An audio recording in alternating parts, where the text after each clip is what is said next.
Gubernatorial election.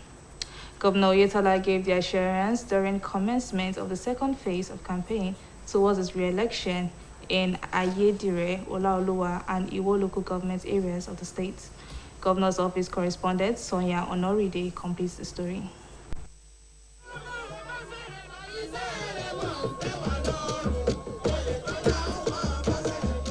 With the commencement of the second phase of campaign rally for the re-election of Governor Adeboyega Oyetola in the forthcoming gubernatorial election in the state of Osun, Governor Oyetola campaign train stopped by at Kuta, Ileogbo, Bodeosi, Ewo, and Ayedire, Olaoluwa, Ewo local government areas of the state of Osun to solicit votes in ensuring victory for Governor Adeboyega Oyetola. While speaking at the palace of Oluwo of Ewo, Olowu of Kuta, Olugbo of Ileogbo, Olubode of Bodeosi, Governor Adeboyega Oyetola affirmed that he is relentless in his focus towards infrastructural developments as well as welfare policies that impacts positively on the lives of Osun residents. In their separate remarks, Oluwo of Iwo, Oba Abdulrasheed Akanbi, Olowu of Kuta, Oba Hamid Adekunle Makama, Olugbo of Ileogbo, Oba Habib Adetoyese Agbade,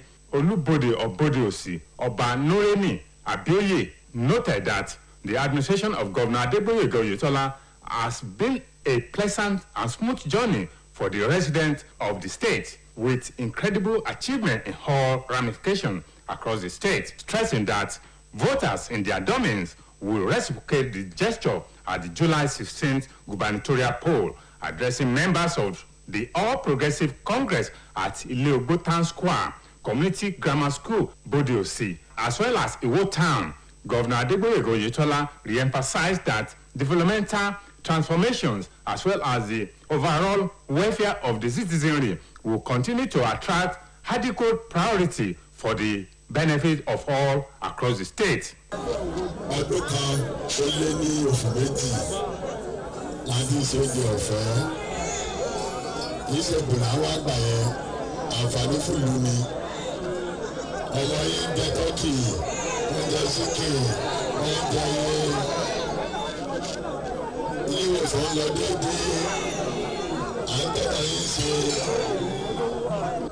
Oṣù tó ń bọ̀ ọjọ́ ńlá ni o.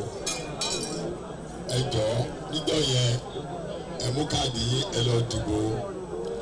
Bàbá jọ wọn halẹ̀ mọ́ ẹ kò sí wàhálà kankan fẹ́ nìkankan o.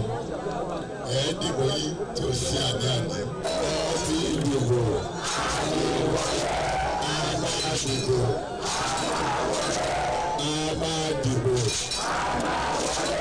The state chairman of the All Progressive Congress, Prince Gboyega Famodun, the Director General of Oyetola Campaign Council, Senator Ajibola Bashir, Senator Adeleke Oriolowo, representing Iwo Senatorial District, Honorable Yunusa Amobi, representing Ayedire, Iwo Federal Constituency in the House of Representatives, the State Secretary of the All Progressive Congress, Alhaji Karamarudin Bisi Alao, as well as former member of the State House of Assembly, Honorable Ajibola Akinloye, while extolling Governor Oyetola's impressive scorecard in all ramifications, implore residents in the state to ensure the victory of Governor Adeboyega Oyetola in the forthcoming gubernatorial election in sustaining the good governance currently unfolding across the state.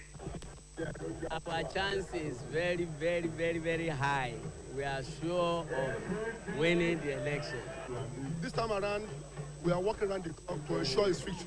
And we are assuring our people, just like Mr. Governor has told them during his first time, he's going to do the same thing this time around. We hope by 16th of July next month, our party, APC, we are going to win that gubernatorial election. This one is very clear. Oyetola, he has everything to win this election. And I don't think we have a strong opposition in the state of Osun. Governor Adeboyega Oyetola was accompanied on the campaign rally by his wife, Mrs. Kafayat Oyetola, the Deputy Governor, Mr. Benedict Alabi, former Deputy Governor, Mrs. Grace Titilayo Ponle, members of the State Executive Council, members of the State House of Assembly, stewards, and members of the All Progressive Congress from across the state. From the Governor's office, Saya Ononide reporting. Asiwaju Bola Ahmed Tinubu has been described as a visionary leader with necessary equities to redeem Nigeria of its vices and set it on a path to global reckoning.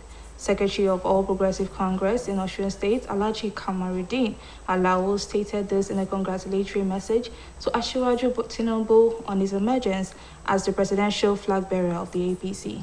He commended the National Working Committee of the party for ensuring a level playing ground has produced the candidate of the party. Alhaji Alao, who acknowledged the supportive role of Osun delegate at the just concluded primaries, maintained that the gesture was an indication of oneness of Osun APC under the chairmanship of Prince Boyega Famodun. He, however, enjoined party faithful to brace up for the challenge in the build-up to next month's governorship election in the state so as to ensure victory for the second coming of Governor Adeboyega Oyetola. Meanwhile, the Independent National Electoral Commission, INEC, has appealed to media professionals to continue to assist the agency in disseminating messages on the dangers of vote buying, election violence, and the need for voters to collect their permanent voters card. The Osun President Electoral Commissioner, Professor Abdulganiyu Raji, made the appeal at a workshop on election coverage for journalists and information officers organized by the Osun State Ministry of Information and Civic Orientation. OSBC reporter Oluchi Amuda has the details.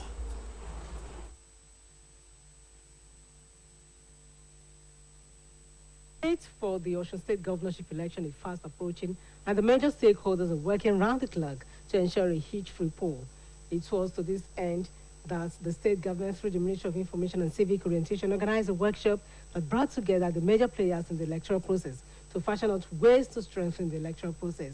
The Independent National Electoral Commission, INEC, the electoral umpire, was on ground at the workshop to shed light on issues ranging from vote buying, election violence, uncollected permanent voters card, among others.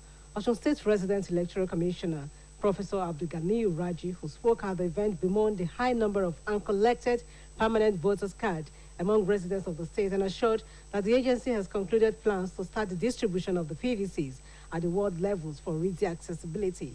The Osun Reg, who was represented by Alhaji Shehu Muhammad, head of Department Election and Party Monitoring, maintained that the agency is also looking for a way to put a stop to vote buying. There's something that need to worry everyone of us, because the issue of vote buying is one selling his right for a peanut, and it is subverting the genuine intention of having the credible leaders in the country. So the overall development that we are yearning for will be elusive. So it's something that worries us in the commission, and we are doing everything possible to ensure that vote can't. In her remarks, the State Commissioner for Information and Civic Orientation, Mrs. Funke Egbemode, had earlier admonished media professionals to use the power of the pen to promote peace and development of the state.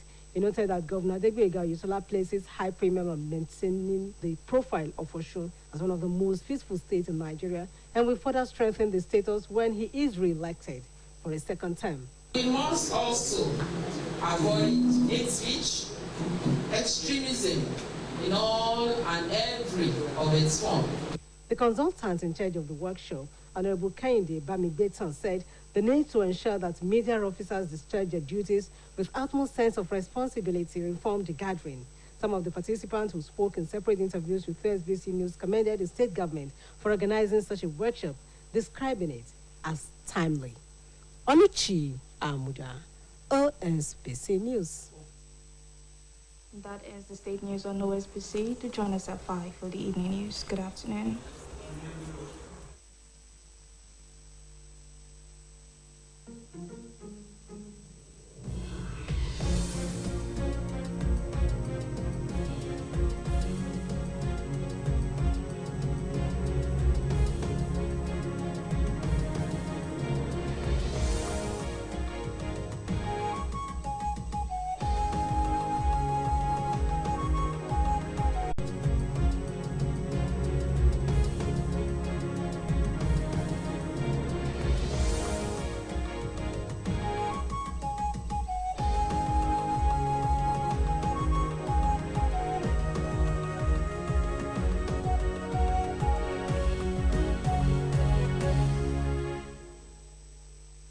Káàsán èèyàn wa lé ìròyìn ìpínlẹ̀ Ọ̀ṣun la mú wá fún yín. Gómìnà Adégbóyèga Oyètọ́lá ti sọ di mímọ̀ pé ìjọba òun kò ní tẹ́tí nídìí mímú àkànṣe iṣẹ́ ìdàgbàsókè àti ìdẹ̀rùn aráàlú lápapọ̀ ní bàdà táwọn èèyàn ìpínlẹ̀ yìí bá fi ìbò gbóhùn wọlé fún sáà kejì lọ́fíìsì lọ́jọ́ 16 oṣù tó ń bọ̀. Gómìnà Oyètọ́lá sọ̀rọ̀ ìdánilójú yìí níbi ètò ìpolongo ìbò tó wáyé lẹ́kùn ìdìbò Ayédire, Ọláolúwa àti Ìwó, Sànyà, Ọ̀nàrìndé lẹ́kùnrẹ́rẹ́. Ẹ jẹ́ ká gbọ́ àbọ̀ láti ẹnu Abọ́sẹ̀dé Alóńgẹ.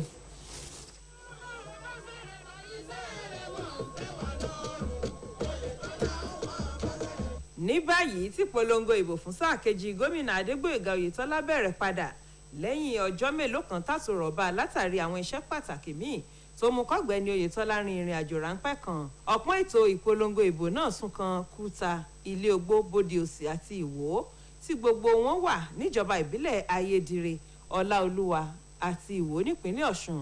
Níbẹ̀ ni kọ̀ọ̀hún ti rọ àwọn èèyàn agbègbè náà láti jọ̀wọ́ jàre dìbò fọ́gbẹ́ni Oyètọ́lá lásìkò ìbò tí yóò wáyé lọ́jọ́ 16 oṣù tó ń bọ̀ kó lè bá a ṣe sáà kan sí i lórí àga àkóso. Nígbà tó ń sọ̀rọ̀ láàfin Olúwo ti Ìwó, Olówu ti Kúta, Olúgbó ti Ilé Ogbó àti Olúbodè ti Bódè Òsì, gómìnà Adégbóyèga Oyètọ́lá tẹnumọ́ pé ọ̀rọ̀ ìdàgbàsókè ìpínlẹ̀ Ọ̀ṣun àti ìdẹ̀rùn aráàlú jẹ́ òun lógún. Nínú ọ̀rọ̀ ọ̀tọ̀ọ̀tọ̀ wọn, Olúwo ti Ìwó Ọba Abdulrasheed Adéwálé Àkànbí, Olówu ti Kúta Ọba Ahmed Adékúnlé Mákàmá, Olúgbó ti Ilé Ogbó Ọba Habib Adétóyèṣe Agbájé àti Olúbodè ti Bódè Òsì Ọba Nurudeen Abíóyè wòye pé ìjọba gómìnà Adégbóyèga Oyètọ́lá nífẹ̀ẹ́ aráàlú, èyí sì fojú hàn látara àṣeyọrí tó ti ṣe lẹ́ka gbogbo jákèjádò ìpínlẹ̀ Ọ̀ṣun. Wọ́n ṣèlérí pé gbogbo olùdìbò yíká àwọn ìlú àti ìletò lágbègbè àwọn ni yóò dìbò fún gómìnà Adégbóyèga Oyètọ́lá lọ́jọ́ àbámẹ́ta ọjọ́ 16 oṣù tó ń bọ̀ lọ́nà àti fìmoore hàn sí i fún iṣẹ́ ribiribi tó ń ṣe láti máyédẹrùn fáwọn èèyàn ìpínlẹ̀ Ọ̀ṣun. Nígbà tó ń bá àwọn ọmọ ẹgbẹ́ òṣèlú All Progressives Congress sọ̀rọ̀ ní gbàgede ìlú Ilé Ogbó àti pápá ìṣeré Community Grammar School Bódè Òsì, gómìnà Adégbóyèga Oyètọ́lá ṣàlàyé pé òun ò ní fọ̀rọ̀ àgbékalẹ̀ àwọn iṣẹ́ ìdàgbàsókè àti ìdẹ̀rùn aráàlú jàtá ní sáà kejì ìṣàkóso òun táwọn aráàlú bá fìbò wọn gbé òun wọlé sípò lẹ́ẹ̀kan sí i. Ọdún kan ó lé ní oṣù méjì láti ìṣèjì ọ̀fẹ́ kìí ṣe bùnà wá gbà yẹn àǹfààní fúlùú ni. Ọmọ yìí ń jẹ tọ́kì, ń jẹ síkì, ń jẹ ilé ìwòsàn lọ déédéé, à ń tẹ́tà yín ṣe. Oṣù tó ń bọ̀ ọjọ́ ńlá ni o. Ẹ jọ̀ọ́ níjọ́ yẹn ẹ mú káàdì yín ẹ lọ dìbò. Ẹ má jẹ́ wọn halẹ̀ mọ́ ẹ kò sí wàhálà kankan fẹ́ nìkankan o. Ẹ dìbò yín tí ó sí àní-àní. Ẹ ti dìbò.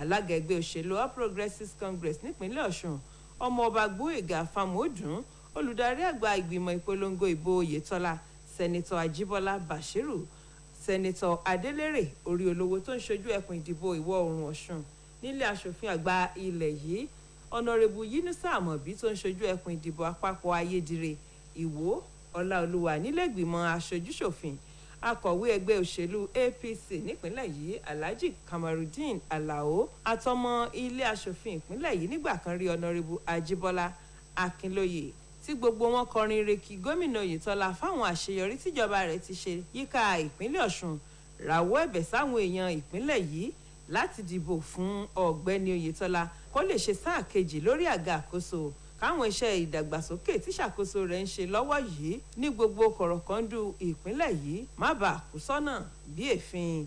Lára àwọn èèyàn tó bá gómìnà Adégbóyèga Oyètọ́lá kọ́wọ́rìn lọ síbi ìpolongo ìbò táwọn wí yìí ni ìyàwó rẹ̀ arábìnrin Kafayat Oyètọ́lá, ìgbákejì gómìnà ọ̀gbẹ́ni Benedict Alabi, ìgbákejì gómìnà tẹ́lẹ̀ rí arábìnrin Títílá Oyèpọ́nlé, àwọn ọmọ ìgbìmọ̀ aláṣẹ ìjọba, àwọn aṣòfin, àwọn ìkan ẹgbẹ́ APC àtàwọn ọmọ ẹgbẹ́ jákèjádò ìpínlẹ̀ Ọ̀ṣun.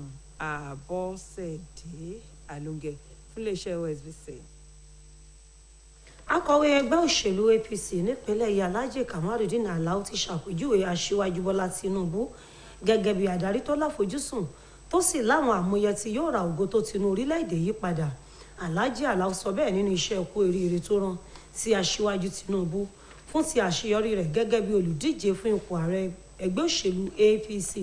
Ó yòǹbó ìgbìmọ̀ amúṣẹ́yẹ ẹgbẹ́ náà fún bí wọ́n ṣe lákòyàwọ́ lásìkò ìpàdé àpapọ̀ ẹgbẹ́ ọ̀hún níbi tẹ́gbẹ́ ti yan aṣíwájú Tinubu lólùdíje.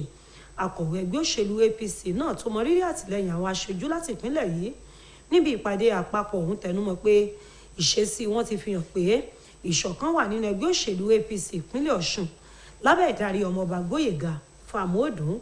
Ó wá rọ àwọn alátìlẹ́yìn ẹgbẹ́ láti túbọ̀ gbárùkù ti ẹgbẹ́ náà fún àṣeyọrí gómìnà Adégbóyèga Oyètọ́lá lásìkò ìdìbò oṣù tó ń bọ̀. Àjọ elétò ìdìbò nílẹ̀ INEC ti rọ àwọn oníròyìn láti túbọ̀ ṣàtìlẹ́yìn fájọ náà nídìí fífọn rere ewu tó rọ̀ mọ́ rírà àti títa ìbò tó fi mọ́ rògbòdìyàn ètò ìdìbò kí wọ́n sì jẹ́ káràlú mọ ìdí tó fi ṣe pàtàkì kí wọ́n gba káàdì ìdìbò wọn. Ọ̀gá àjọ elétò ìdìbò nípìnlẹ̀ yìí ọ̀jọ̀gbọ́n Abdulgani Iraji ló pàrọwà bẹ́ẹ̀ níbi ìdánilẹ́kọ̀ọ́ kan fáwọn oníròyìn èyí tí iléeṣẹ́ ètò ìròyìn àti ìtanijí nípìnlẹ̀ yìí ṣàgbátẹrù rẹ̀ Ọlùchí àmọ̀dálẹ́kùnrẹ́rẹ́ ìròyìn ẹ jẹ́ ká gbọ́ àbọ̀ rẹ̀.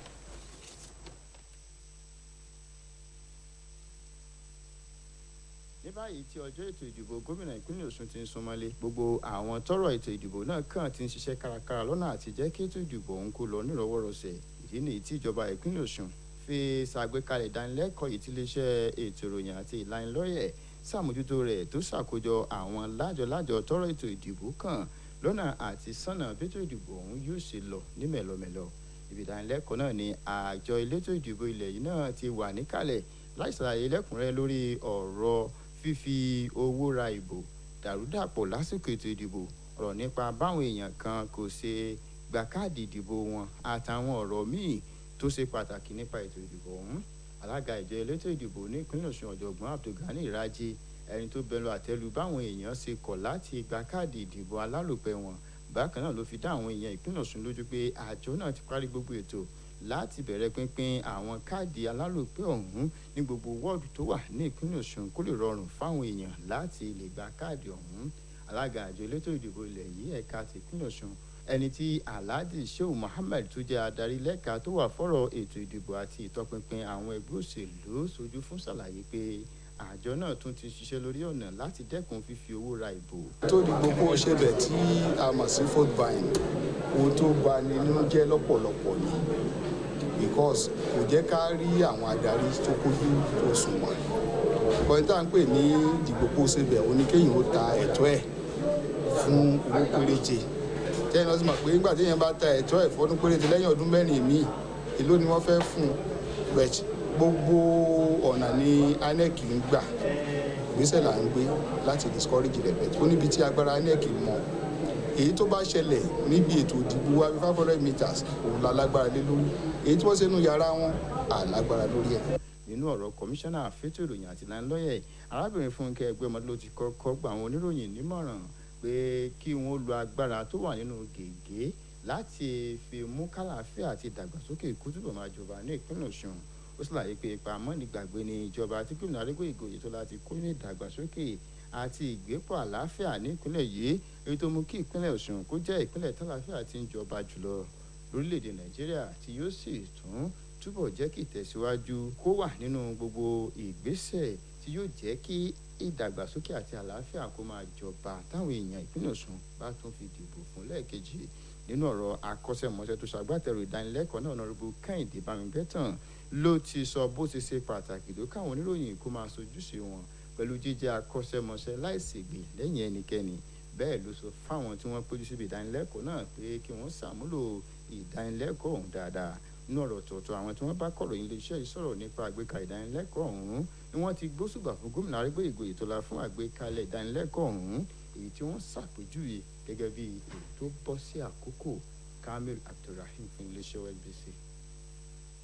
èyí ló pin ìròyìn ìpínlẹ̀ Ọ̀ṣun fún tàkókò yìí aago 5 kọjá ìṣẹ́jú 15 ní kẹ́ ẹ tún pàdé wa nígbà tá a máa mú ìròyìn ìrọ̀lẹ́ wá fún yín títí ìgbà náà ẹ kú ojú lọ́nà.